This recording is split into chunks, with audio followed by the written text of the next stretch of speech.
బెంగాల్లో Kolkata police station పరిధిలో ఉన్నటువంటి రామకృష్ణ కయాల్ అనేటటువంటి ఒక కానిస్టేబుల్ ఏప్రిల్ 24వ తారీఖున ఒక పోస్ట్ పెట్టాడు సోషల్ మీడియాలో. ఏమనంటే తృణమూల్ కాంగ్రెస్ ప్రభుత్వం ముస్లిం ఎప్పీజ్మెంట్ పాలిటిక్స్కి పాల్పడుతోంది.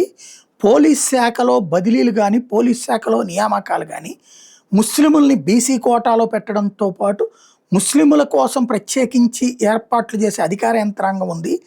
ముస్లిముల్నే అపాయింట్ చేస్తున్నారు, ముస్లిముల్నే కీలక పదవుల్లో పెడుతున్నారు. ఇది అప్పీజ్మెంట్ పాలిటిక్స్ అంటూ అతను వ్యాఖ్యానించాడు.